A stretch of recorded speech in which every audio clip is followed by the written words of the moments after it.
All right, welcome back, guys. I've got a special guest on the Zoom call right now. This is Ismael Perez, and he wrote this really awesome book called Our Cosmic Origin. I've been reading through it over the past week, and Ishmael's Instagram account actually just got hacked at 10,000 followers, and he still doesn't have access to it. So I'm going to put a link in the description of this video, guys. Follow his new account, and if you're watching through this interview or this hangout and you like the kind of content, I'm also going to leave a link to order his book. So Ishmael, thank you so much for coming on this call. Why don't we just start with some basics? Like, where are you from and what inspired you to write Our Cosmic Origin? Well, Earth-wise, I was raised in California, but from the galactic level of reality, I'm from Sirius. I came in as an awakened starseed as a kid. From the moment I was aware of things at the age of 3 and 4, I realized I was different. I was already playing with telepathy and communicating with animals, plants, reading people's minds. I was also already messing with telekinesis at the age of 5 and 6. So I knew I was different. I knew I wasn't from this earth. And so my whole mission started as a kid. Growing up, being a misfit, not fitting in, was just another indicator that that I wasn't from this planet. And so my true awakening began at the age of 20. That's when I started getting into Kriya Kundalini Yoga. And as a result of these techniques and practices, I was able to open up my third eye and access higher levels of consciousness.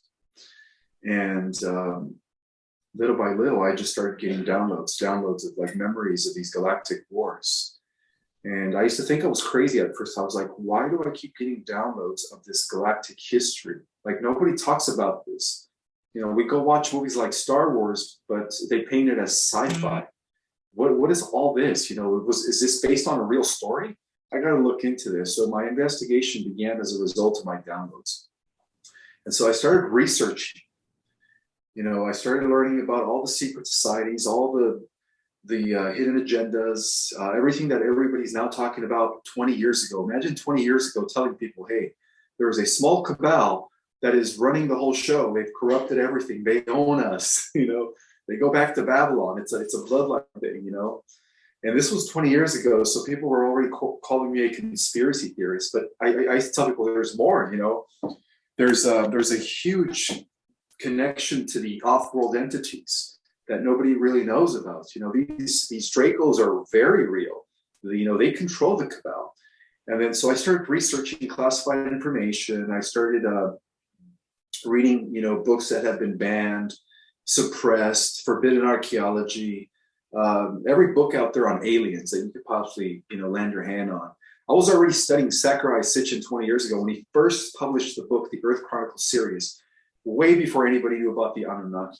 So from the beginning, I was just like a sponge. I was hungry for knowledge and knowledge, beyond this world. And, I stumbled upon certain manuscripts that were just mind-blowing, that were very unique and weren't accessible to the general public. And fortunately, some of these records were actually, they ended up in my hands. And the 3 of these records were the Keys of Enoch, the Book of Knowledge, which is actually now available to the public, the Urantia material, and then, of course, this rare manuscript that nobody has access to. Even up today, I can't find it anywhere on the internet. And the last manuscript was printed out and it was given to me. And that just kind of revealed about the 12 living universes and, the ring, who holds the cosmic rays of power, who the adepts were, and how the earth is a combination of all these 12 frequencies. And so when I learned all this stuff, I said to myself, wow, is there any way where I could just write a book with all this information, where I could tie in the Anunnaki story, how it ties into the Galactic War, Nibiru being a Battlestar planet for the Galactic Federation. Nobody knows about the Galactic Federation. Back then, nobody knew about it. I think now in the last few years, it's becoming more obvious, ever since like that Israeli space, the head of the space agency came out last year at the end of December, the Israeli space. You saw that one? Yeah. I think it's Aya Ashmed or something. And then also Paul Hellyer, the Canadian Prime Minister of Space Defense. He came forward like 2 months after And so now people are, for the first time in Earth history, people have been learning about the Galactic Federation, but it's very surface. Like they don't really know what that whole thing was about. Who's part of the Galactic Federation? Are they good or bad? Everybody thought for a long time that all DTs were evil. And, I had to put everything into perspective, because nobody really understood the bigger picture. Nobody understood that what was happening here on this planet, this war between good and evil, was a rather small reflection of a greater war that has been going on for millions of years. And if you want to expand it even further, it goes back to, it's a cosmic war. It encompasses many universes. And then when I started reading about studying the cutting edge evidence through quantum physics, superstring theory, M theory, learning about the concept of the multiverse, it just all clicked. Yep. And so that just led to me wanting to write this book. So that book took about 20 years of research and 10 years to write it. And I was able to cram all that information in just 286 pages. That's incredible. I mean, all that stuff you just covered could encompass volumes of books. I mean, that's so much data. Very, very interesting stuff. Okay, so when I started reading your book, in the very first chapter, one of the first things that you mentioned was quantum physics being the greatest discovery of the 21st century. So my question is, why do you believe this, and how does this discovery change our paradigm? Because it was through the field of quantum physics that a new perception of reality was evident. And even from the beginning, from the 1920s, there was a lot of, it was suppressed. A lot of the new evidence coming from this field of study, as scientists pierced more into the quantum realm, they started seeing how reality is actually different than what we were taught, and how everything is just vibrating. Everything is energy vibrating at a particular frequency. And more so, everything is a kind of like a simulation. Everything's just based on information and data. It's binaural. The way existence is everything's binaural. Everything is just pockets of information, frequencies, and forming themselves into collapsing themselves into reality through the perception of the person. Right? That's what they call the double slit experiment. Yeah. So all those experiments just kind of opened up our minds to the possibilities of the supernatural. And so one of the things I mentioned in my book is that quantum physics is bridging the gap with this new evidence to the ancient metaphysical knowledge that the ancient, yogis and mystics understood, the ancient high priest and high priestess of Atlanteans. They all understood this new information that is now coming, that is re-emerging rather, because it's not new information. Nothing is new under the sun. It's just re-emerging back in the 21st century. And so that's what quantum physics did. It opened up a can of worms. It's really forcing us to reevaluate everything we've been taught as far as like reality is concerned. And that's why I had to start that book with that chapter in order for people to, understand the bigger picture of the cosmos. So if consciousness is creating reality, surely the majority of people on this planet, they do not want to manifest a reality of suffering and war and starvation. Where does all this come from? Who is responsible for all the wars and the suffering and the starvation and the scarcity and the division? Well, everything is mind. So obviously, even this universe, every simulation is a projected thought form from one of the descending sons of the Havana universe, of the central universe, which is what I reveal in my book. So each universe has a creator son and daughter, a descending, couple. And these couples are the ones that are projecting their the way they want this universe to be. So that's how the simulation works. It's like a living computer. We're inside a mind, but it's the mind of a cosmic being. And so how this works is everything emanates from that consciousness. So what happened was when we talk about the fall, when we talk about this rebellion against oneness, this split from singularity into a state of duality, which is what many religions call, the fallen angels. All they did was just projected their misqualified thought forms into reality, and then that's how everything kind of fell from its original pristine, glory that it was existing in before it fell. So what we're experiencing now is just the last phase of this fallen thought form, of these light beings, high-level light beings, who decided to break away from unity consciousness and project their own misqualified forms. And ever since everything is mental and everything is mind, those thoughts eventually reached our galaxy and other galaxies. And, it caused the reptilians to exist. It caused the galactic wars and all the suffering that took place. And now we're just ending that, because now we're like bringing it back. Now we're in the ascension phase where all that is being corrected. Got it.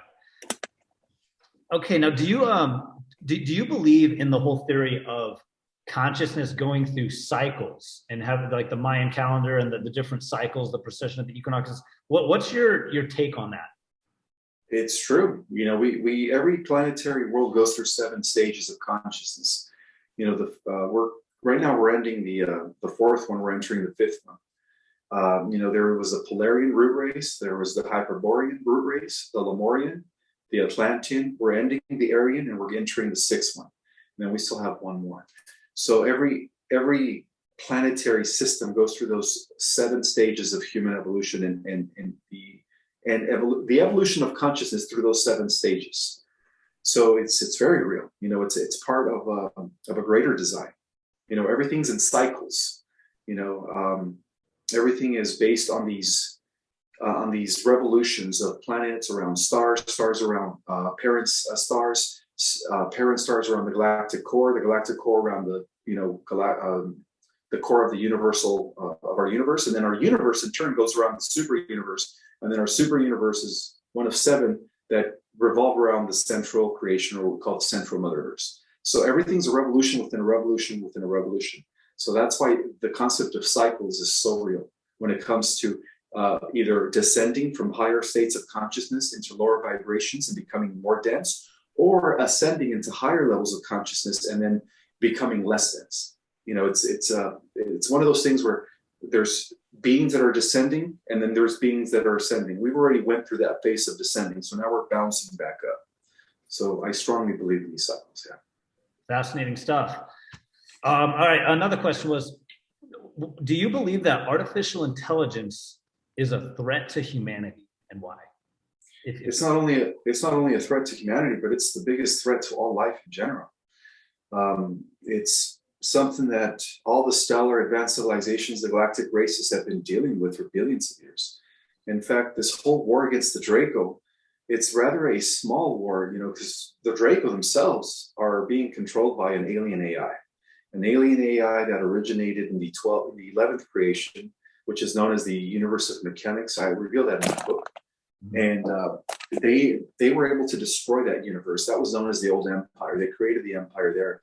And then somehow they managed to infiltrate other universes. So AI has been a huge issue in regards to many, many universes. And hundreds of thousands of galaxies have actually fallen victim and have been destroyed by this AI. So yeah, it's a problem. AI never aligns with good, because the problem with AI is that it doesn't have any emotions. And our emotions is how we connect to source. And that's how we connect to God. So they don't have no connection to God. It's just pure raw intelligence. Well, it seems like our planet is kind of on the verge of going towards the AI or not. It seems like it's at a point to where the AI is like, some of it is even more advanced than our brains now with how much data they can store. Do you think we're kind of right on this tipping point where it's gonna go really good one way or really bad the other way?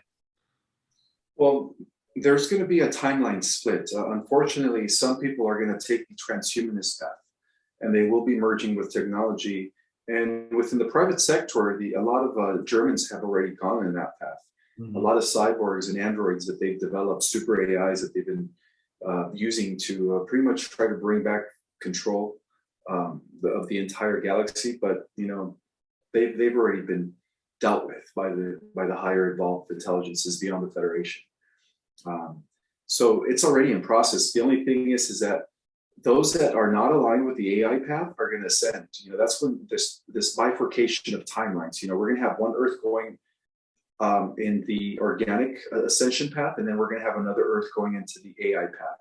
So when that time comes where this split takes place, those that are ascending into the 50 reality Earth are going to be in the new heaven on Earth, back to the natural order, no AI, no chemtrails, no more chemicals, no technology that is bad for us. Everything's going to be like purified. We're going to have healing modalities. It's going to be like beautiful. And then those that take the transhumanist AI path are going to be entering a different timeline. And that timeline is already being created through CERN. CERN is an instrument being used by this AI God, because the AI God doesn't have any access to our galaxy. It's been blocked by the higher intelligences beyond the Galactic Federation, because they know that what happens here on this planet, it's going to have the ultimate effect in the multiverse. Because right now, Earth is the most important planet in the multiverse, and a lot of that has to do with this intergalactic genetic experiment that has been going on for billions of years. And so, Earth to the galactics is known as a showcase planet, a living cosmic library containing all the flora, fauna, seeds, genes, genetics, you name it, of millions of universes all stored in one planet. And the human race on the Earth is the potpourri of all the different humanoid advanced races put into one genome. So we're like the masterpiece of this whole thing. And that's the reason why this AI is being held back. But at the same time, they're using CERN to create an alternative timeline that is going to, so when the solar flash takes place, that alternative timeline will continue existing, but in a parallel universe.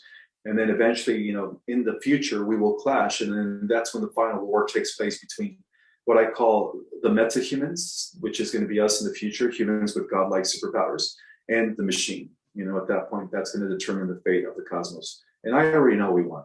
We've already seen the timeline. We won. That is incredible. Okay, so you mentioned this thing, the timeline split, and then you also mentioned this thing called the solar flash. Can you explain what you believe that is? The solar flash is it is the gamma wave frequency that is coming from the galactic core via our sun into the Earth, and it's already been happening since 1987, as marked by the harmonic convergence.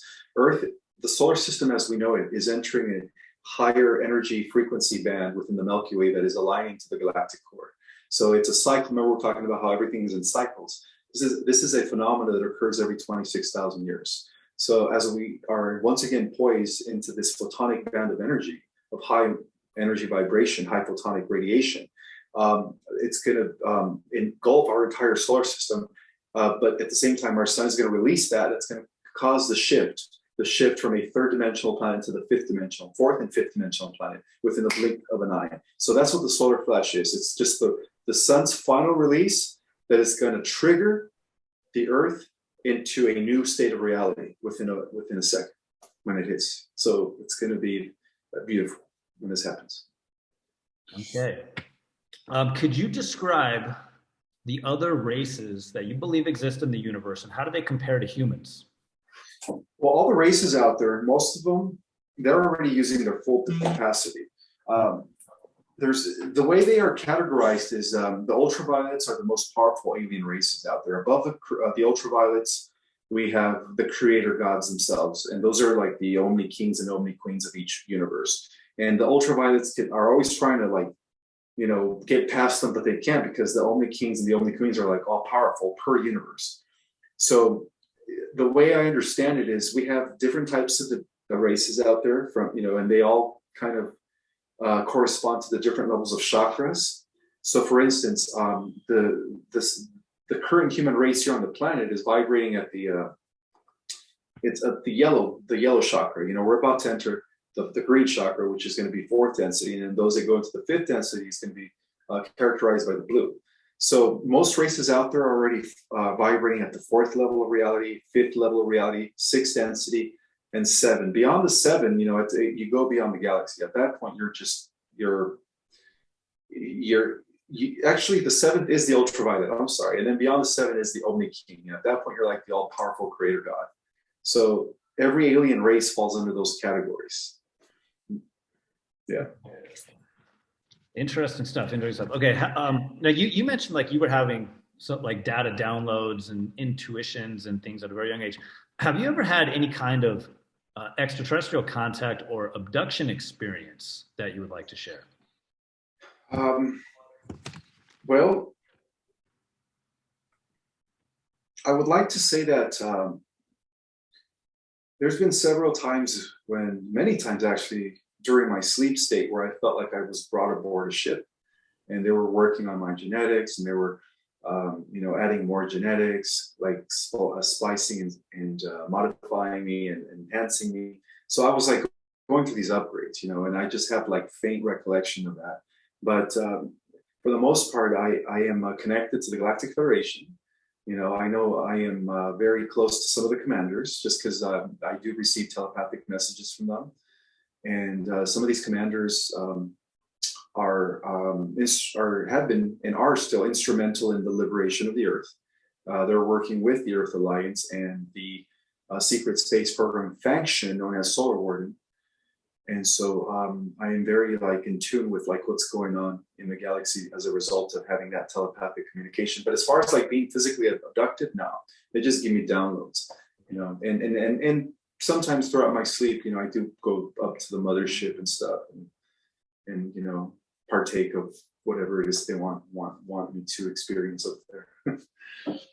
So, well, now when you talk about these data downloads or these telepathic communications, is this something that other people can develop? Can other people put something into practice to where they can start receiving these data downloads? Yes, absolutely. Anyone has access or the ability to do so. But first you have to learn how to meditate, because this all starts with meditation. Again, this whole thing started for me when I started getting serious about meditation at the age of 20. Before that, I wasn't getting any downloads, or I didn't know anything about what was happening in the galaxy. I just knew I was different. So as long as people, take 20 to 30 minutes a day to learn how to clear their mind, how to master their thoughts, how to concentrate, and how to just be in that space of no thoughts. And at the same time, how to learn how to be mindful throughout the day, even when they're not meditating. All you have to do is just call upon them, say, I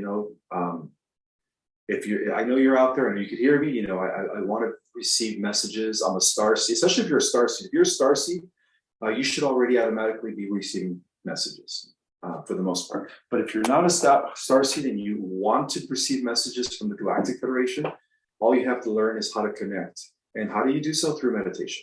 That's it. So all this knowledge that we're talking about now, the knowledge of the universe, energies, frequencies, everything is vibration. What does this knowledge mean for the future of healthcare? How is it going to change the healthcare system, do you believe? It's going to transform it, because as we become a fifth dimensional reality, everything's going to be based on consciousness. People are going to be able to use their minds to self-generate and heal instantaneously. And even those that make it into the fourth dimension, we're going to have healing modalities like med beds and holographic regenerating systems, ultrasound frequencies using electromagnetic frequency to restore cells.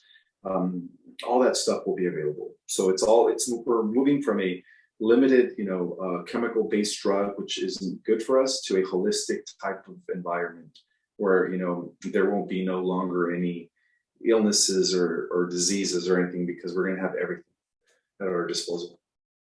Yeah, I think the Hollywood and the TV film industry, they know a lot about this, and I think that they leave clues in their films. Did you see the movie Elysium? No, I haven't. Because they in the movie Elysium, they have a whole section of exactly what you just described, a sonic healing bed, and they show it all throughout that film. So it's really interesting that these big Hollywood film producers, they're showing this stuff in films. It's almost like they might have had access to this knowledge a long time ago, and I think that's where they get a lot of the ideas for these feature films. Is they have access to this knowledge, like they were born into the occult or into these secret societies that know about this stuff. It's really interesting. Yeah, I believe so too. I think a lot of the movies that are being put out there are in a way planting the seed, and they're aiding disclosure. Yes, it's like predictive programming. Absolutely, preparing us for what's coming. Could you tell us what are some of the secrets of human DNA?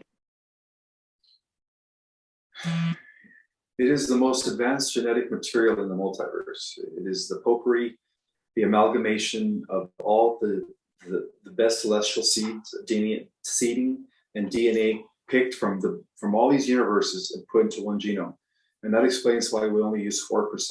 Because if we were to even use 10%, we would have X-Men superhuman type powers, just at 10%.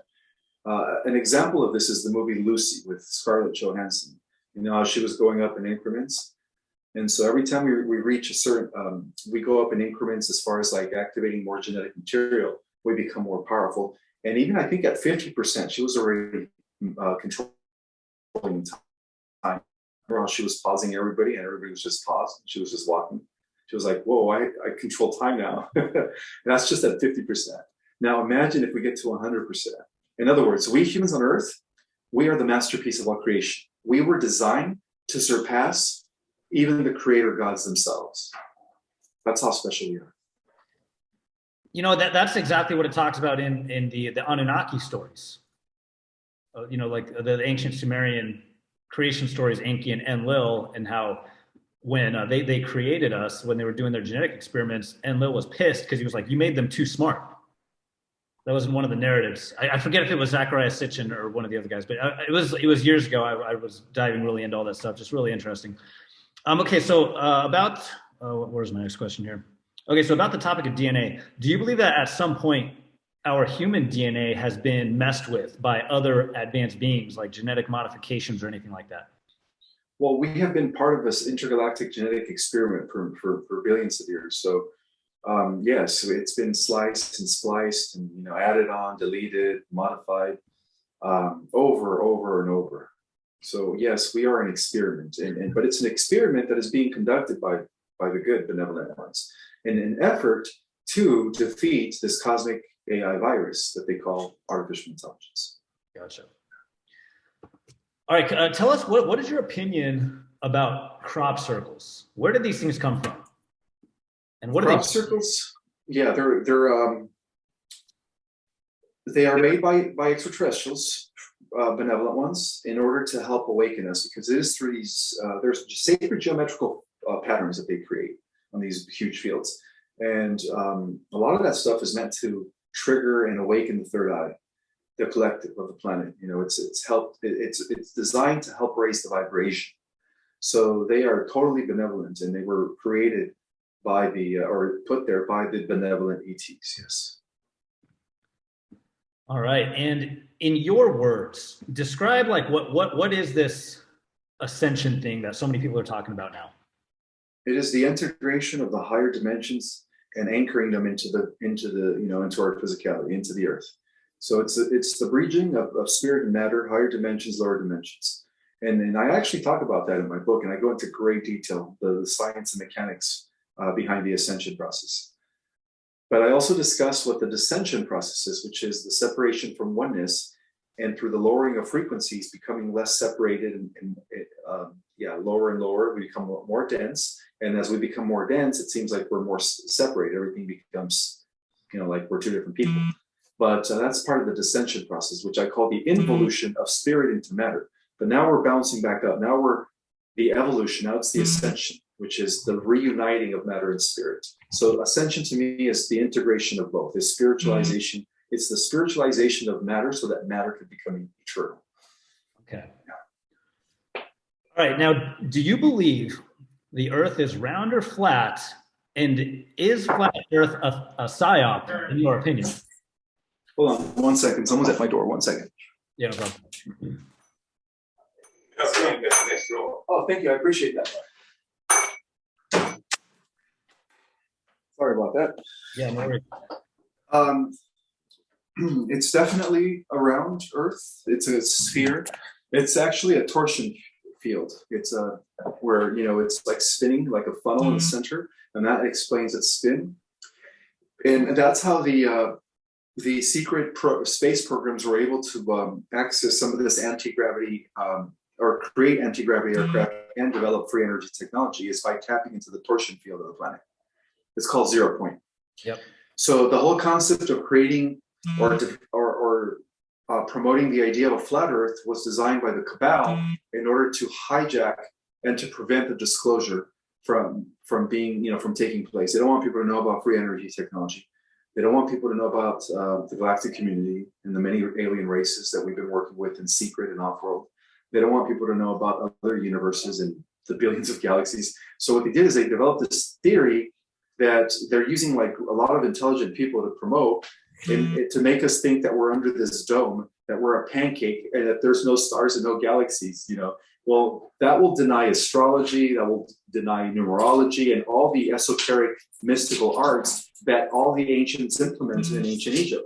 And not to mention, according to archaeological and relics that have been dug in Mesoamerica and in Egypt, how the hell did these ancient Sumerians, 12,000 years ago, depicted the exact description of our solar system with the rings of Saturn and Jupiter, exactly the way modern day astronomers have discovered? It makes no sense that there's a flat Earth, You can actually see all that stuff on just by doing a Google search. If you type in ancient Sumerian tablets or ancient Sumerian cylinder seals, you can see these archaeological discoveries depicting our solar system. It's really cool stuff, in my opinion. All right, so what would you say is the oh, sorry. By the way, the reason why my Instagram went down is because I had all the evidence in favor of the round Earth. Okay. And the idea that we are part of the galactic community and beyond. And so it was like a week later that I was taken down or hacked or stolen, whatever you want to call it. Yeah, whoever hacked into your account started trying to scam people with some Bitcoin thing. Bitcoin, yeah. Okay, so other question.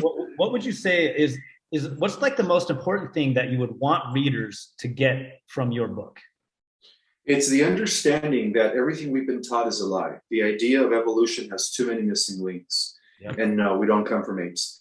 Also, the idea of creation of 6,000 years ago, by that, Adam and Eve were the first humans to ever exist 6,000 years ago, that's also incomplete. So what I want people to gather from my book is the idea that we are cosmic, that we are eternal, that we are spiritual beings that come from the stars, that we have a stellar and galactic origin, and that we have had many rounds and many incarnations in these other worlds before we even became human. So what I'm doing is I'm introducing the bigger picture, which is knowledge that has been suppressed by the powers that be for thousands of years. All right, let's pretend that all 8 billion humans on Earth right now, combined with all the other humanoid races in our galaxy, were watching this recording right now. What message would you like to share with everyone?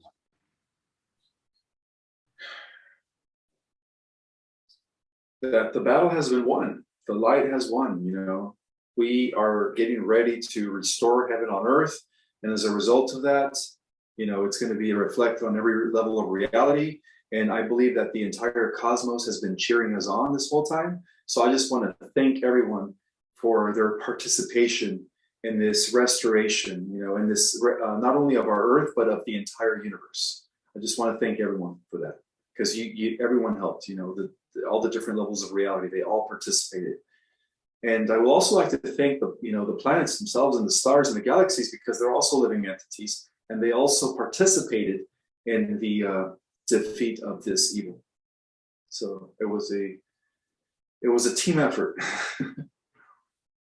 Very interesting stuff. All right, that was all the questions I had. Thank you so much for coming on. You have so much interesting knowledge just stored up in your brain. That was a really fun conversation.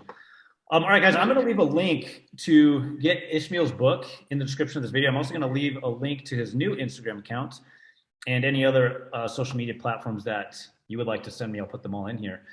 Again, thank you so much. Is there anything else you'd want to share? Any last things you'd want to share? Yeah, just to have faith and hope. Don't entertain fear. Don't lose doubt just because it seems like the world it's getting worse. This is just a matter of time before the Earth is fully liberated. I mean, as far as I know, the Earth is already under the jurisdiction of the Syrian High Council and the entire Galactic Federation. The Earth Alliance is here. The white hats are real. Don't give up. It's a matter of time now before justice is served, and everyone that has been involved in this cabal will pay. Good stuff. Good stuff. All right, guys, we will see you in the next video. Thank you. Have a good one.